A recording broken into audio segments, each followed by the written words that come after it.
Title character Abraham Ozler എന്ന് പറഞ്ഞ് ഞാനാണ് ചെയ്യുന്നത്. അതിൽ മമ്മൂക്ക വന്ന് ചെയ്യാമെന്ന് പറഞ്ഞൊരു മനസ്സ് കാണിക്കുന്നില്ലേ. അതിനപ്പുറം കസേരയിട്ടിരുന്ന് ഞാൻ ക്വസ്റ്റ്യൻ ചെയ്യുന്നു, എന്താ പേര് മറ്റേത്, അതിനും ഇല്ല, പറയുന്നില്ല, കഥയിലേക്ക് പോകുന്നില്ല. അപ്പോൾ അതിന് ഇത് ചെയ്യുന്നു, അല്ലെങ്കിൽ മറ്റെല്ലാ കാര്യങ്ങൾക്കും. അപ്പം അങ്ങനെ അത് സമ്മതിച്ചത് എനിക്ക് വേണ്ടി തന്നെയാണ്, എനിക്ക് വേണ്ടി തന്നെ. അങ്ങനെ സൂപ്പർ സ്റ്റാറുകൾക്ക് ഇന്നത് ചെയ്യണം, ഇന്നത് ചെയ്യാൻ പാടില്ല എന്നില്ലല്ലോ. ഓരോരുത്തർക്ക് അവരവരെ താല്പര്യം. ഞാനീ മെഗാസ്റ്റാറാണെന്ന് പറഞ്ഞ് നടക്കുന്ന ഒരാളുമല്ല. എനിക്ക് ഇപ്പോഴും കഥാപാത്രങ്ങളോടുള്ള ആർത്തി അവസാനിച്ചിട്ടില്ല. ഈ കാതൽ പോലെയുള്ളൊരു സിനിമയിൽ അഭിനയിക്കുന്നതിന് മുമ്പ് ഞാൻ പേരൻപ് എന്ന് പറഞ്ഞ സിനിമയിലെ അവസാന രംഗം ഞാൻ വിവാഹം കഴിക്കുന്നത് ആരെയാണ് നിങ്ങൾ ഓർത്ത് നോക്കിയിട്ടുണ്ട്. അപ്പോൾ അതും ഇതിനു മുമ്പും അങ്ങനെയാണ്, ഇതിനു മുമ്പത്തെ കഥാപാത്രങ്ങളും അങ്ങനെയാണ്. ഞാൻ നടനാകാൻ ആഗ്രഹിച്ച ആളാണ്, ഇപ്പോഴും ആ ആഗ്രഹം കൊണ്ടു നടക്കുന്ന ആളാണ്, ഇതുവരെ പൂർത്തിയായിട്ടില്ല. പിന്നെ ജയറാമിനുമായിട്ടുള്ള വ്യക്തിബന്ധം എന്ന് പറയുന്നത്, ജയറാം സിനിമ നടനാകുന്നതിന് മുമ്പ് എൻ്റെ വീട്ടിൽ സുഹൃത്തിൻ്റെ വീട്ടിൽ താമസിച്ച് രാവിലെ എന്നൊക്കെ വന്ന് കണ്ട് ഫോട്ടോ എടുത്തോളാം വെളുപ്പം കാലത്ത്. അത്രയും വലിയ അപ്പോൾ ജയറാമിനോട് അന്ന് പോലും നമുക്കറിയാവുന്നതാണ് ബന്ധം. സിനിമയിൽ വന്നതിനൊക്കെ സന്തോഷം ഉണ്ടായിരുന്നു അന്നൊക്കെ.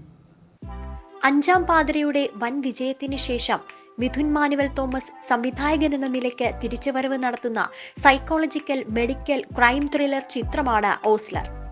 4 വർഷത്തെ ഇടവേളയ്ക്ക് ശേഷമാണ് മിഥുൻ മാനുവൽ ഇത്തരമൊരു സൈക്കോ ത്രില്ലർ ചിത്രവുമായി എത്തുന്നത്. ഇവരെ ഒരുമിച്ചൊരു സിനിമയിൽ നിങ്ങൾ പറഞ്ഞ പോലെ ചില ഇലക്ട്രിഫൈങ് മൊമെന്റ്സിൽ കണ്ടതിൻ്റെ ഒരു സന്തോഷം അത് പ്രേക്ഷകർക്കുണ്ട്. കാരണം മലയാളികൾക്ക് ജയറാമേട്ടൻ ഈ പറഞ്ഞ പോലെ കാനനവാസത്തിന് പോയി എന്ന് പറഞ്ഞ പോലെ തെലുങ്കിലും തമിഴിൽ വാ തുറന്നപ്പോൾ വിജയ് മഹേഷ് ബാബു എന്നൊക്കെ പറയുള്ളൂ. അത് കണ്ടില്ലേ, അതാണ്. അപ്പോൾ അതെ, അത് വന്നു. അപ്പോൾ ഒരുപാട് കാലത്തിന് ശേഷം ജയറാമേട്ടൻ ഇങ്ങനെ ഒരു ക്യാരക്ടർ ചെയ്യുന്നു, അതിൽ മമ്മൂക്ക ഇരിക്കുന്നു എന്നൊക്കെ പറയുന്ന ആ ഒരു കൗതുകം ആഘോഷിക്കാൻ ഒരുപാട് പ്രേക്ഷകർ എത്തുന്നുണ്ട്. അപ്പോൾ എന്താണെങ്കിലും ഇത് ഡോക്ടർ പറഞ്ഞ കഥയിലെ ആ ഡ്രാമ പാർട്ട് ഇഷ്ടപ്പെട്ടതുകൊണ്ട് തന്നെയാണ് ഈ സിനിമ ചെയ്യാൻ തീരുമാനിച്ചത്. 2 വർഷത്തെ ഇടവേളയ്ക്ക് ശേഷമുള്ള ജയറാമിന്റെ നായക വേഷം, ഒരു ഇടവേളയ്ക്ക് ശേഷം ജയറാം ചെയ്യുന്ന പോലീസ് വേഷം, കഥയിലെ നിഗൂഢത, സർപ്രൈസ് അതിഥി താരങ്ങൾ എന്നിങ്ങനെയുള്ള ചേരുവകളെല്ലാം ഇഴചേർന്ന ആകർഷകമായ ആഖ്യാനം വാഗ്ദാനം ചെയ്യുന്ന ചിത്രം പതിവ് മിഥുൻ മാനുവൽ ചിത്രം പോലെ തന്നെ പകയും പ്രതികാരവുമാണ് ലക്ഷ്യം വെക്കുന്നത്. ടൈറ്റിൽ സൂചിപ്പിക്കുന്നത് പോലെ ചിത്രത്തിലെ നായകൻ ACP എബ്രഹാം ഓസ്ലർ തന്നെയാണ്. മൂന്നാറിലെ റിസോർട്ടിൽ ഭാര്യയെയും മകളെയും കൂട്ടി 2 ദിവസത്തെ അവധി ചെലവഴിക്കാനെത്തുന്ന തൊഴിൽ വൈദഗ്ധ്യമുള്ളവനും കൂർമ്മ ബുദ്ധിക്കാരനുമായ city police assistant commissioner Abraham ഓസ്ലറിലൂടെ തുടങ്ങുന്ന സിനിമ തക്ഷകന്റെ കഥയിലൂടെ തന്നെയാണ് പ്രേക്ഷകരുമായി സംവദിക്കുന്നത്. സസ്പെൻസ് ഒരു പരിധിവരെയൊക്കെ സൂക്ഷിച്ചു കുറേ കാലം ജയറാം കയ്യിൽ തന്നെ പോയി ഒരു പ്രാവശ്യം. പക്ഷേ പ്രേക്ഷകർക്ക് നിങ്ങൾക്ക് എല്ലാവർക്കും ഒരു 80% പേർക്കും ഉറപ്പുണ്ടായിരുന്നു. പക്ഷേ എന്ത് കഥാപാത്രമാണെന്നതിനെ പറ്റി മാത്രമേ ഒരു ഉറപ്പില്ലാത്തതുള്ളൂ. ഏതായാലും അതിൻ്റെ ഒരു ഉദ്ദേശിച്ച എല്ലാ ഫലങ്ങളും സിനിമയ്ക്കുണ്ടായി എന്ന് അറിയുന്നതിന് വളരെ സന്തോഷം. സാധാരണ നമ്മുടെ സിനിമയ്ക്ക് മുമ്പാണ് ഇങ്ങനെയുള്ള വീരവാദങ്ങൾ മുഴക്കുന്നത്. ഇപ്പോൾ ഈ സിനിമയ്ക്ക് ഇതിൻ്റെ സത്യങ്ങൾ മാത്രം പറഞ്ഞാൽ മതിയാവുമെന്ന് തോന്നുന്നു. ഞാൻ ഒരുപാട് പറയുന്നില്ല. ഈ പുറകിലിരിക്കുന്ന കുട്ടികളാണ് ഈ സിനിമയുടെ വലിയ ഭാഗം. അവർക്കൊക്കെ വലിയ അത്ഭുതമാണിത്. ആദ്യത്തെ അനുഭവമാവുന്ന പലരുമുണ്ട്. സിനിമയെന്ന് സ്വപ്നം കണ്ട് അത് യാഥാർത്ഥ്യമാക്കിയതിൻ്റെ സന്തോഷം അവരുടെ മുഖത്തുണ്ട്. നാളെയുടെ വാഗ്ദാനങ്ങളാണ്, ഭാവി സിനിമ അവരുടെ കയ്യിലാണ്. തന്റെ മകൾക്ക് തക്ഷകന്റെ കഥ പറഞ്ഞു കൊടുക്കുന്ന ഓസ്ലർക്ക് ആ രാത്രിയിൽ അയാളുടെ വ്യക്തിജീവിതത്തിൽ വലിയൊരു ദുരന്തം നേരിടേണ്ടി വരുന്നു. അതിൽ പിന്നെ കഴിഞ്ഞ 3 വർഷങ്ങളായി കടുത്ത മാനസിക പ്രശ്നങ്ങൾ അനുഭവിച്ചു വരികയാണ് അയാൾ. ജീവിതത്തിൽ അപ്രതീക്ഷിതമായി നേരിടേണ്ടി വന്ന ആഘാതം അയാളുടെ മനോനിലയെ വരെ തകിടം മറിക്കുന്നു. ആ ഇടയ്ക്കാണ് നഗരത്തിൽ സംഭവിക്കുന്ന ഒരു കൊലപാതകത്തിൽ അയാൾക്ക് കേസന്വേഷണം നടത്തേണ്ടി വരുന്നത്. ഇരയെ ശസ്ത്രക്രിയയിലൂടെ മാരകമായി മുറിവേൽപ്പിച്ചു കൊല്ലുന്ന ഒരു കില്ലർ. വളരെ വിചിത്രമായ ആശുപത്രിക്കുള്ളിൽ നടക്കുന്ന ആ കൊലപാതക കേസിന്റെ അന്വേഷണം ഓസ്ലർ ഏറ്റെടുക്കുന്നതോടെ മറ്റു പല സ്ഥലങ്ങളിലും സമാനമായ കൊലപാതകങ്ങൾ റിപ്പോർട്ട് ചെയ്യപ്പെടുന്നതിന് ഓസ്ലറും സാക്ഷ്യം വഹിക്കുന്നു.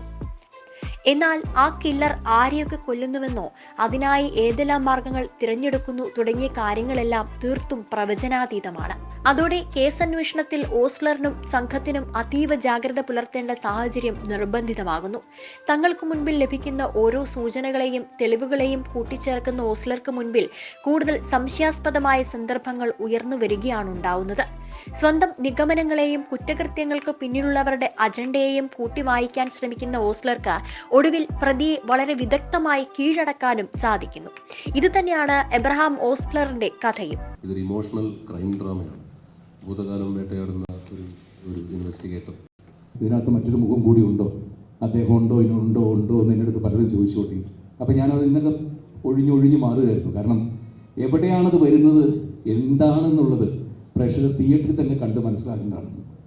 ഞാൻ പറഞ്ഞ ഒറ്റ കാര്യമുള്ളൂ, അതെന്തായാലും അവിടെ വെട്ടിക്കും തിയേറ്ററിനകത്ത്. പൊട്ടൊരു പൊട്ടൽ ആ വിട്ടുപൊട്ടുന്ന പോലെ, അത്രമാത്രം ഞാൻ പറഞ്ഞുള്ളൂ. പതിവ് സൈക്കോ ത്രില്ലർ സിനിമകളെ പോലെ ഇവിടത്തെ വില്ലൻ സൈക്കോ കില്ലർ അല്ല. അയാൾ നടത്തുന്ന കൊലപാതകങ്ങൾക്ക് തികച്ചും ന്യായമെന്ന് പ്രേക്ഷകരെ വരെ തോന്നിപ്പിച്ചേക്കാവുന്ന കാരണങ്ങളുമുണ്ട്. പക്ഷേ ചിത്രത്തിന്റെ ആദ്യ പകുതിയിൽ കുറ്റവാളിയിലേക്കുള്ള അന്വേഷണത്തിന്റെ ഭാഗമായി ഓസ്ലർ നടത്തുന്ന നിരീക്ഷണങ്ങളും കണ്ടെത്തലുകളും ചിത്രത്തിന്റെ നിഗൂഢ സ്വഭാവം നിലനിർത്തുമ്പോൾ തന്നെ ചിത്രത്തിന്റെ രണ്ടാം പകുതിയിൽ അതിനുമാത്രം കാര്യമായി ഒന്നുമില്ലെന്നും പ്രേക്ഷകർക്ക് ഒരുപക്ഷെ തോന്നിയേക്കാം. അതായത് കൊലപാതകങ്ങൾക്കുള്ള കാരണം ന്യായീകരിക്കപ്പെടാവുന്നത് തന്നെ ആയിരിക്കുമ്പോഴും ആദ്യ പകുതിയുടെ നിഗൂഢ സ്വഭാവത്തിന് ചേർന്നു നിൽക്കുന്നതല്ല ചിത്രത്തിന്റെ രണ്ടാം പകുതി. എന്നിരുന്നാലും മമ്മൂട്ടിയുടെ അതിഥിവേഷം പ്രേക്ഷകരെ അത്ഭുതപ്പെടുത്തുകയും 80കളുടെ അവസാനത്തിൽ കോഴിക്കോട് മെഡിക്കൽ കോളേജിൽ നടന്ന ഒരു പിന്നാമ്പുറ കഥയിലേക്ക് പ്രേക്ഷകർ എളുപ്പത്തിൽ കടന്നുകൂടുകയും ചെയ്തിട്ടുണ്ട്. മമ്മൂക്ക ഭാഗമായ സിനിമയിൽ ഒരു റോള് ചെയ്യാൻ പറ്റുക, അത് പ്രേക്ഷകർ ഏറ്റെടുക്കുക എന്നുള്ളത് ഒരു വലിയ കാര്യമായിട്ടാണ് ഞാൻ കരുതുന്നത്. മിഥുൻ മുകുന്ദിന്റെ പശ്ചാത്തല സംഗീതം സിനിമയ്ക്ക് നൽകുന്ന ജീവൻ വലുതാണ്. അതുപോലെ തന്നെ തേനി ഈശ്വറിന്റെ ക്യാമറയും വലിയ പങ്ക് വഹിച്ചിട്ടുണ്ട്. ഷമീർ മുഹമ്മദിന്റെ എഡിറ്റിംഗും കുഴപ്പമില്ലാതെ സിനിമയോടൊപ്പം ചേർന്നു നിൽക്കുന്നു. ഡോക്ടർ രൺധീർ മലയാളത്തിലെ മുൻനിര കുറ്റാന്വേഷണ തിരക്കഥാകൃത്തായി മാറുവാനുള്ള എല്ലാത്തരം സാധ്യതകളും ഈ സിനിമ മുൻപോട്ട് വെക്കുന്നുണ്ട്. സിനിമ മൊത്തത്തിൽ ഒരു ആവറേജ് അനുഭവമായി കണക്കാക്കുമ്പോൾ തന്നെ ജയറാമിന്റെ തിരിച്ചുവരവായി സിനിമയെ ആഘോഷിക്കുകയും ചെയ്യാം. അതുമല്ലെങ്കിൽ മമ്മൂട്ടിയുടെ ഇമേജ് ബ്രേക്കിംഗ് കഥാപാത്രത്തെ നമുക്ക് ആഘോഷിക്കാം. സിനിമയുടെ കഥാപാത്രം തന്നെയാണ്. ആദ്യം ഇതിലൊരു ഔട്ട്ലൈൻ പറഞ്ഞപ്പോൾ ഞാൻ ചോദിച്ചു, ഈ കഥാപാത്രം ഞാൻ അഭിനയിച്ചാൽ എങ്ങനെ ഇരിക്കുമെന്ന്. നമുക്ക് താങ്ങൂലെന്ന് പറഞ്ഞു.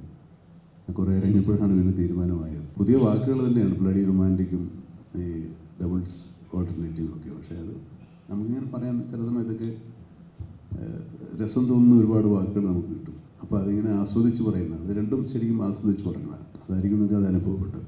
ഉയർത്തെഴുന്നേൽപ്പിന്റെ, പ്രതികാരത്തിന്റെ, പ്രതിരോധത്തിന്റെ തക്ഷകൻ കഥയിലൂടെ തന്നെ അവസാനിപ്പിക്കുന്ന സിനിമ ഓസ്ലറിന്റെ മറ്റൊരു ഉയർത്തെഴുന്നേൽപ്പിനുള്ള സാധ്യത കൂടി ക്ലൈമാക്സിൽ തുറന്നുവെക്കുന്നുണ്ട്. ഉടൻ തന്നെ ചിത്രത്തിന് ഒരു രണ്ടാം ഭാഗം കൂടി പ്രതീക്ഷിക്കാമെന്നാണ് ചിത്രത്തിന്റെ ക്ലൈമാക്സ് നമ്മളോട് പറയുന്നത്. 5-ാം പാതിരയോളം ഇല്ലെങ്കിലും പ്രേക്ഷകർക്ക് കണ്ടിരിക്കാൻ പറ്റുന്ന ഒരു ചിത്രം തന്നെയാണ് ഓസ്ലറും.